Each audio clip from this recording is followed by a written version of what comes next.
Bien, hermanos, buenas noches con todos los hermanos que están sintonizados en este espacio del día de hoy. Vamos a adoptar una posición mística. Un momento, vamos a cerrar nuestros ojos y concentramos la atención en el entrecejo.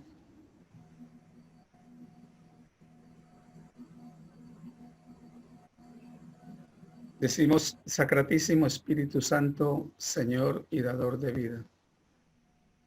Tú eres la luz que me guía. Te doy gracias infinitas por el entendimiento que me das. Te doy gracias infinitas por la comprensión que me das. Te ruego y te suplico me concedas fuerza, voluntad, amor, iluminación para compartir esta temática y entender de manera clara y concreta cada una de las cosas que vamos diciendo y recibiendo. Ruego y suplico en el nombre del Cristo, por la fuerza del Cristo y por la majestad del Cristo. Que así sea, que así sea, que así sea. Bien, hermanos. La parte inicial, como ven, estamos viendo la multiplicidad psicológica que existe en nosotros. Nosotros somos sufridores por ancestro. Por naturaleza somos sufridores. Si llueve, sufrimos. Si hace sol, sufrimos. Está de noche, sufrimos. De día, sufrimos. Estamos casados, sufrimos. Estamos solteros, sufrimos. Tenemos plata, sufrimos. Estamos sin plata, sufrimos. Esto del sufrimiento es producto de toda esa multiplicidad de yoes, de defectos que existen en cada uno de nuestros niveles mentales. Yo recuerdo en tiempos pasados, cuando sufría más que antes, más que ahora, y por cada cosa negativa que a mí me pasaba, yo culpaba a los demás, buscaba culpables. Hasta que a medida que fui estudiando psicología, estudiando la psicología gnóstica, fui entendiendo de que el único culpable de mis desgracias era yo. Que las cosas malas que me pasaban en la vida, yo era el único culpable, que yo no tenía por qué estar culpando a los demás. También entendí que cada una de las cosas buenas, positivas, que me pasaron en la vida, que me siguen pasando, los culpables son los demás. O sea, los responsables de las cosas buenas son los demás. Siempre vivía al contrario, culpando a los demás de las cosas malas y culpándome yo o responsabilizándome yo de las cosas buenas que me pasaban. La vida es al contrario. Las cosas malas que me pasan, el culpable soy yo, y las cosas buenas que me pasan, los culpables son los demás. Les pongo un ejemplo. En este momento, por ejemplo, para mí este es uno de los mejores momentos de mi vida, de mi existencia, el compartir con ustedes estas temáticas. Y realmente los responsables de esto son ustedes, no soy yo. Entonces yo le doy gracias infinitas a mi Madre Divina y a ustedes por compartir conmigo este momento y esta temática. Sean ustedes bienvenidos y vamos a iniciar. ¿Qué es el orgullo? Exceso de estimación hacia uno mismo y hacia los propios méritos por los cuales la persona se cree superior a los demás. Hay cantidad de personas, como vemos en la lámina, que si necesitan pasar por encima de los que sea, pasan por encima con tal de lograr sus objetivos. Ahora, este tipo de personas, poco o mucho les importa, digamos, la condición psicológica, mental, espiritual y física de los demás. Lo que les importa es lograr sus objetivos. Y se acabó, no es más. El venerable maestro Samael nos dice: quien sienta dolor o amargura porque le están levantando falsos testimonios es porque el orgullo lo tiene totalmente gordo, como se dice. Porque realmente a nosotros nos molestan porque nos acusan de esto, nos acusan de lo otro. Cuando muchas veces nos están acusando de cosas que realmente hacemos. Entonces, cuando son cosas que no hacemos, pues no tiene por qué en cierto modo molestarnos, no tiene por qué inquietarnos, porque realmente no es verdad, no es cierto. Ahora, a eso se le llama difamación de honor, que lógicamente es un delito. Entonces, nosotros en lugar de hacer todo un espectáculo, porque nos están acusando de algo que no hacemos, pues simplemente si vemos que es una difamación que está afectando nuestra honra, que está afectando nuestro núcleo familiar, a nosotros de manera personal, pues simplemente para eso están las autoridades y se acabó. Pero debemos ser muy prudentes en ese aspecto porque de un escándalo no se saca nada, absolutamente nada bueno. Entonces, la parte importante es entender que si a nosotros nos molesta algo de lo que nos están acusando que no es cierto, entonces nosotros debemos entender que el orgullo lo tenemos bastante inflado. Y para ello, pues lógicamente tenemos los trabajos consabidos que ya sabemos que debemos realizar. Avanzándole hacia las citas bíblicas, observamos que el orgullo nos habla en Santiago, en Proverbios 21, 24, no le alcanzo a ver por esta lista que está aquí arriba. Bueno, nos habla también acerca del orgullo en la primera de Samuel, capítulo 2, versículo 3. También nos habla en Proverbios 29, 23, la soberbia, ¿cómo hago para quitarle las imágenes que no me dejan leer? La soberbia al hombre le abate, pero la humildad del espíritu sustenta la honra. Quiere decir con esto que toda persona que es soberbia siempre será abatida, porque la soberbia debilita, la soberbia le afecta en la parte psicológica, en la parte mental, espiritual, física. Entonces la persona siempre sale mal con un ataque de soberbia. Y la humildad, en cambio, es la que fortalece el espíritu, la honra. Y en Mateo dice, porque el que se humilla, porque el que se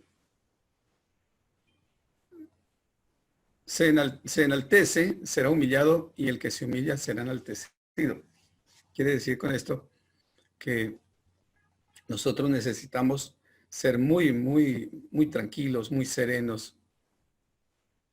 De pronto de humildad conocemos, pero muy poco. Entonces se necesita de que aprendamos a comprender esta parte de la humillación y en este caso la parte opuesta que es el orgullo, ¿no? Y en Corintios 13:4 dice, el amor no se envanece ni es jactancioso, perdón. No se envanece, no es jactancioso y no se envanece. Quiere decir que si nosotros practicamos el orgullo de manera permanente, entonces realmente el amor falta en nosotros. Para poder que nosotros entendamos que el amor, que el orgullo es, debemos sacarlo de nosotros, debemos recuperar el amor o recuperar el amor para poder sacar el orgullo de nosotros. Entonces, el amor y prácticamente el orgullo viene a ser la prepotencia, la arrogancia, que viene a ser la parte contraria al amor que debe existir en nosotros. Y pasando a la siguiente diapositiva, hablamos de la prepotencia. Dice, la prepotencia le hace fuerte por un día, la humildad por toda la existencia o para siempre. también dice que la prepotencia es el ejercicio de un poder que es muy grande o superior al de otro, en especial cuando se hace de manera abusiva. Cuando nosotros hemos trabajado para instituciones, siempre nos encontramos con personas que tengan ese tipo de comportamiento abusivo. Como se dice, se les sube el poder a la cabeza y entonces quieren hacer con los empleados, con los subalternos, lo que ellos consideran conveniente basados en esa prepotencia, en esa arrogancia que algunos los caracteriza. También hay otras personas, yo he tenido la oportunidad de compartir con jefes que son nobles, son tranquilos, son serenos, colaboradores, pero hay algunos que sí realmente dejan mucho que desear. Entonces es importante que se tenga en cuenta esta parte. Se me fueron las diapositivas. A ver, ahí está. Para poder nosotros, en este caso, cuando nos toca a nivel de una institución o nos toca a nivel de la calle, de pronto encontrarnos con personas que son prepotentes, nosotros debemos estar preparados como estudiantes gnósticos, como esoteristas. Debemos estar preparados para toda esa gama de situaciones que se nos vienen, producto de el compartir con una persona que sea prepotente, que sea desagradable en esos aspectos. Nosotros somos los estudiantes de psicología trascendental, por consiguiente somos los llamados a comprender a este tipo de personas y no caer en provocaciones, o sea, mantenernos totalmente al margen de provocaciones de una o de otra índole. Avanzamos aquí a la siguiente, que tiene que ver con la arrogancia. Dice, la confianza es creer en ti mismo. Arrogancia es creer solo en ti mismo. Esa parte es importante entenderla porque cuando uno cree en sí mismo, uno tiene la posibilidad de creer en los demás. La diapositiva no está saliendo, Jesús. ¿No está saliendo? Híjole. A ver, déjeme ver. Entonces, ¿por aquí pasó? ¿Ahí salió? No. ¿No sale?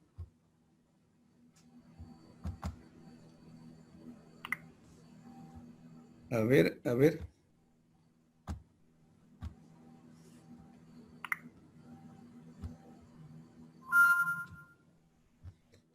Aquí viene con fin de la presentación. Ahí se ve. No. Pero siga Jesús, sí, porque... Bueno, en ese caso yo sigo aquí porque yo estoy viendo la diapositiva, ¿no? Entonces, en cuanto a la arrogancia, que era la parte en donde íbamos, decíamos que confianza es, la arrogancia tiene que ver con la confianza de creer en sí mismo,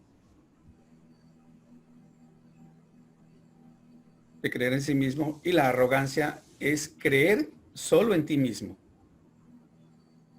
Entonces, porque ya les digo, si tú crees en ti mismo, tienes la posibilidad de creer en los demás. Si tú crees solo en ti mismo, entonces desaparece totalmente la posibilidad de creer en los demás. Cuando nosotros creemos en nosotros mismos y en los demás, tenemos la posibilidad de ponernos en el lugar de los demás. Y entonces desarrollamos ese nivel de sensibilidad que se tiene que generar. Cuando la arrogancia es creer solo en ti mismo, entonces no hay la posibilidad de ubicarnos en el lugar de los demás y por consiguiente, pues entonces simple y llanamente no nos podemos sensibilizar frente a los demás y caemos en esa cuestión del exceso de poder, de dominio sobre los demás. Ahora, en cuanto a la humildad y la confianza, déjenme decirles algo bien interesante aquí. Dice, la humildad no se refleja en tu forma de vestir. La humildad se refleja en tu corazón. Y dice también, humildad para protegerse de la arrogancia y favorecer la confianza. A ver, vamos a analizar esto con un poquito de detenimiento, porque aquí está como un poquito medio enredado. Humildad para protegerse de la arrogancia y favorecer la confianza. Cuando nosotros confiamos en nosotros, tenemos la posibilidad de confiar en los demás. Cuando nosotros confiamos en nosotros, tenemos la posibilidad de aprender o de confiar en los demás. El problema es cuando nosotros nos confiamos de los demás. ¿Por qué razón? Porque resulta de que en el momento en que nosotros nos confiamos de los demás, desconocemos o se nos olvida que ellos también tienen yoes. Y entonces esperamos de los demás lo mejor. Siempre lo mejor. Esperamos de los demás lo mejor. Y cuando alguien comete un error frente a nosotros o nos da a ver su error, entonces, como se dice por ahí, se me cayó el santo del pedestal. Ahora, la parte importante es el estado de alerta en que nosotros nos tenemos que mantener frente a los demás. Porque cuando nosotros esperamos que el comportamiento de los demás sea totalmente positivo, estamos cometiendo un error. Porque otra vez, repito, estamos desconociendo y estamos olvidando de que cada uno tenemos errores. Sí. Entonces, en el instante en que nosotros nos ponemos en estado de alerta, no nos confiamos de los demás. Confiamos en ellos, sí, pero no nos confiamos en ellos. O sea, de su actitud. Confiamos en la persona, pero no confiamos en su actitud, porque sabemos que en cualquier momento va a cometer un error. Es como lo que pasa cuando uno es novio, se consigue su novia, uno ¿cómo se dice? ¿Dónde te pongo, cierto? O sea, todo es cariño, todo esto es comprensión, todo es ternura. Pero ya cuando se casan, que viene la confrontación de personalidades, entonces ahí dice, yo no me imaginé que tú fueras así. Si no, no me hubiera casado contigo. ¿Por qué razón? Porque viene el compartir. Entonces, como los dos estaban confiando en que iban a hacer solo cosas bonitas, cosas hermosas, entonces ahí viene la desilusión y vienen las dificultades. Entonces, más o menos eso es lo que queremos decir en esta diapositiva. Ahora, en cuanto a las fingidas mansedumbres o poses pietistas, en este caso, vemos una anécdota de Diógenes. Diógenes era un filósofo griego, cuenta el maestro Samael, que Diógenes andaba por las calles con una lámpara y decía, busco a un hombre, busco a un hombre. Y todas las veces andaba con esa lámpara por la calle, decía, busco a un hombre. Y resulta de que en alguna ocasión él como filósofo quiso verificar qué era la humildad y qué era el orgullo. Y quiso ver si él tenía cierto nivel de humildad o no. Y se vistió con harapos, con ropas rotas y cogió su lámpara y se fue. Y en la calle se encontró con Sócrates. Y Sócrates le dijo, Diógenes, ¿qué haces? Dijo, aquí maestro, estoy averiguando si es que soy humilde o soy orgulloso. Y se fue. Y entonces ya en el momento en que se había ido, Sócrates lo llamó y le dijo, Diógenes, se sale tu orgullo por los huecos de tus vestiduras. Entonces, quiere decir que la cuestión de la humildad no es cosa de fingidas mansedumbres y poses pietistas. La humildad es una sagrada virtud del alma que todos debemos conquistar, pero para poderla conquistar necesitamos sacar de nosotros eso que se llama orgullo, prepotencia, arrogancia, amor propio y todo lo demás.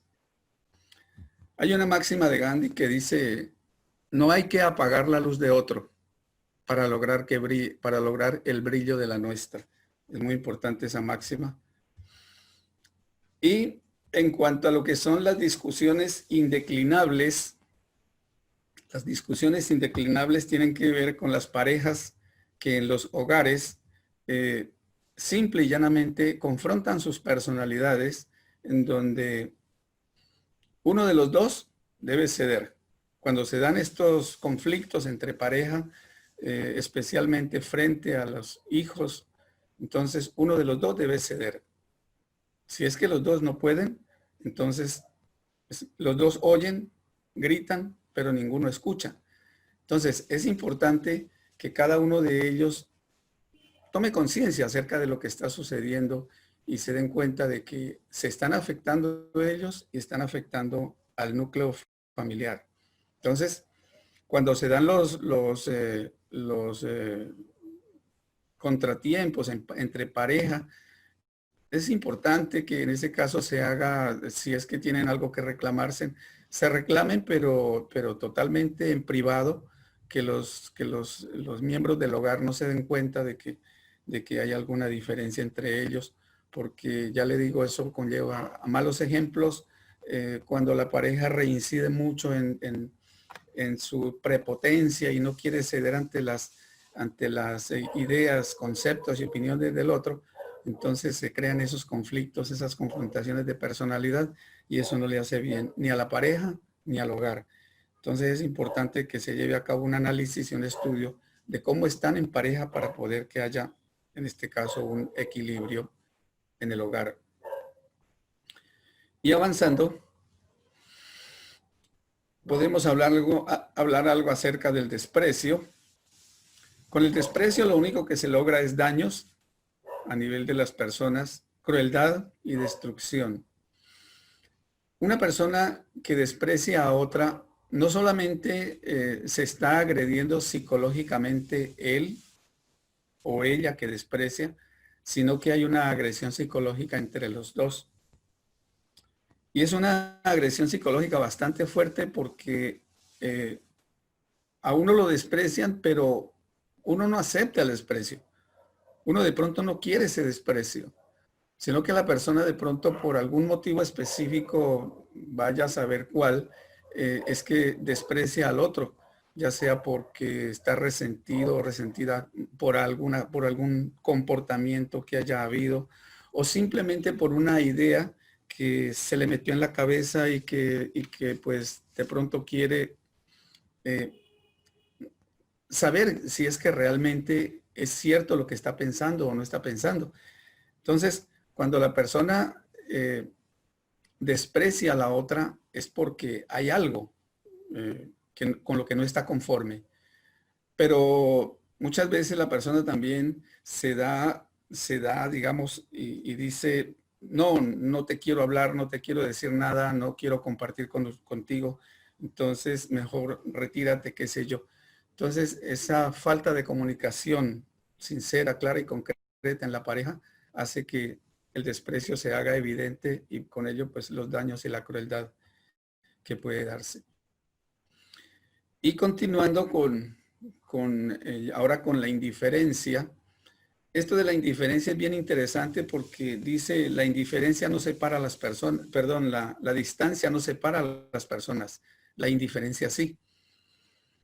He tenido la oportunidad de ver parejas, son amigos que viven en la misma casa, tienen sus hijos y todas estas cosas, pero llega un momento en que tienen alguna diferencia y esa diferencia los lleva a que se distancien, no en cuanto a el uno irse a vivir a otro lado, sino que se distancian psicológicamente, verbalmente, físicamente, en el aspecto de que pueden vivir en la misma casa, pero pasan meses sin comunicarse, sin hablar. Yo no sé cómo lo hacen, pero eso pasa y conozco parejas personalmente que 2, 3 meses sin hablarse y viven en la misma casa. De pronto los hijos buscan la manera como de reconciliarlos, pero es tan fuerte el orgullo, la prepotencia, la arrogancia, que esa indiferencia la convierten en algo terriblemente fuerte. Y entonces se les dificulta, en cierto modo, el uno hablarle al otro y decirle mucho menos pedirle disculpas, pedirle perdón por alguna cosa que no hizo bien, mucho menos pedirle disculpas por algún comportamiento que haya tenido negativo. Entonces, simple y llanamente, con esa indiferencia se mantienen ahí, separados en la misma casa. Incluso hasta pueden dormir en la misma cama, pero espalda con espalda y cosas así. Entonces, es importante que nosotros también revisemos si en algún momento nos ha sucedido eso o nos pueda suceder.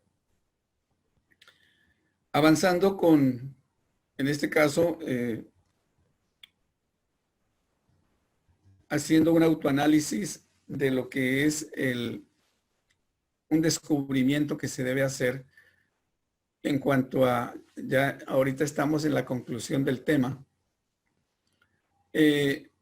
La parte inicial que nosotros debemos hacer cuando de pronto tenemos un orgullo bastante fuerte, bastante crecido, lo que nosotros necesitamos hacer primero es interesarnos por saber qué volumen de orgullo tengo yo, en qué nivel está mi orgullo, si está muy fuerte, está regular o poco hay.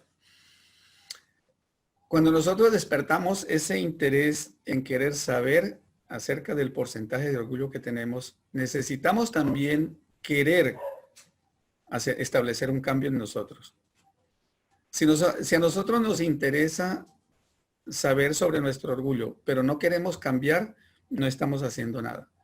Si nosotros queremos cambiar, pero en este momento no me interesa, entonces tampoco estamos haciendo nada. Quiere decir que el interés y el querer deben ir juntos, deben ir de la mano. El tercer punto es la sinceridad que tiene que darse entre nosotros. Porque si yo quiero descubrir algo sobre el orgullo que existe en mí, yo tengo que ser sincero conmigo mismo y decir, bueno, sí, yo soy arrogante, soy prepotente, soy indeclinable y me gustan las cosas así o asá, por aquí, por allá. Entonces, tengo que ser sincero conmigo mismo para poder descubrir ese porcentaje de orgullo que existe en mí y qué es lo que tengo que hacer. En cuarto punto, tenemos que realizar ese trabajo en un proceso de meditación, porque solamente entrando dentro de nosotros mismos es que podemos descubrir el porcentaje de orgullo que exista en cada uno de nosotros. Y cuando se da el descubrimiento, entonces tenemos que proceder a la eliminación. Pero ahí ya pues, después de haber comprendido, después de haber analizado, después de haber tenido un nivel de comprensión acerca del defecto, acerca del yo, entonces ahí pues ya sabemos de que la única que puede eliminar esta cuestión del defecto es nuestra Madre Divina.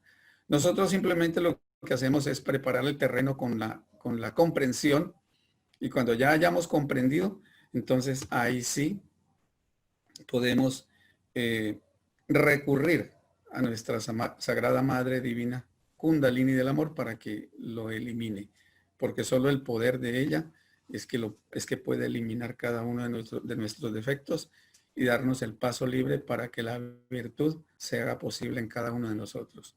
Sabemos perfectamente de que al eliminar un defecto, por cada porcentaje de defecto eliminado, es un porcentaje de virtud recuperada.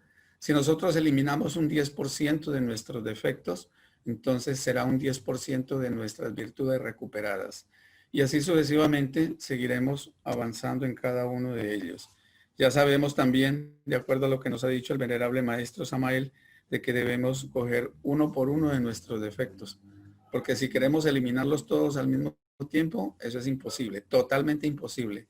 También nos ha dicho de que no es en una sola conferencia, perdón, no es en una sola existencia en donde se logra la eliminación de nuestros yoes, sino que también necesitamos de muchas conferencias. Ahora, si nosotros somos estudiantes gnósticos, vamos a suponer, llevamos en este momento 20 años estudiando gnosis. En nuestra existencia anterior supongamos que estudiamos 40 años. Quiere decir que si en esta existencia estudiamos 20 años, estamos en un proceso de involución de tipo conocimiento y espiritualidad. Pero si nosotros en esta existencia estudiamos 40 años, en la existencia anterior estudiamos 20, quiere decir que estamos evolucionando y estamos aumentando el proceso de estudio en cuanto a gnosis y en cuanto a nosotros mismos se refiere. Y de esa forma estamos en un proceso evolutivo. Bien, hermanos, este era el tema que tenía preparado para ustedes. Les agradezco infinitamente por su gentil atención y pues si en algún momento cometí fallas, porque sí cometí un poco de fallotas ahorita, les pido que por favor me disculpen. Y entonces vamos a lo que son, aquí están bueno, me da en cierto modo cosa que no les puedo enseñar las diapositivas del patriarcado, pero vamos a inquietudes, por favor. Muchas gracias por su gentil atención.